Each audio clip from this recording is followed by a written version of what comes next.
Online থেকে গাছ কিনলেও কি গাছ ফ্রিতে পাওয়া যায়? আসসালামু আলাইকুম। আজকে সকালে ঘুম থেকে ওঠার পরই দেখতেছি আমার একটা পার্সেল এসে পড়ছে।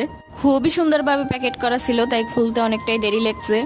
তো চলো তোমাদের দেখাই কি কি গাছ কিনছি। এইটা হচ্ছে নাইট কুইন, খুবই ছোট একটা চারা। এই চারাটা হচ্ছে সুসান ভাইন, গাছে একটা ফুল ছিল তবে পড়ে গেছে। এই চারাটা হচ্ছে অ্যারোমেটিক জুই, বর্ষার দিনের বেস্ট ফুল গাছ। আর এর সাথেই দেখো আমি ফ্রি পেয়ে গেছে একটা বাটারফ্লাই প্ল্যান্ট, কত সুন্দর তাই না? একটা কিনলে একটা ফ্রি, তেমনটাই। এই গাছটা হচ্ছে রক্তকরবী। এর ভিতরে বেশিরভাগ গাছই কিন্তু বর্ষার গাছ। আমি বর্ষার গাছগুলো আগেই কিনে রাখছি। আমার মনে হয় আমার কাছে থাকলে ওরা একটু বেশি ভালো থাকবে, তখন বর্ষার সময় একটু বেশি ফুল হবে। আর এইটা হচ্ছে হাসনা হেনা। চলো তোমাদের কিছু নাম বলি: আনিশা, সাইফা, আয়েশা, নিহা, ইমা, রিয়ামণি, রাইসা, মারিয়া, আপুসি, আত্রিনা। সবাইকে ধন্যবাদ। আর এইটা হচ্ছে রিও প্ল্যান্ট। আমি নার্সারি ভাইয়াটার কাছে চাইছি, সে আমার জন্য পাঠাই দিছে। আজকের মতো আল্লাহ হাফেজ।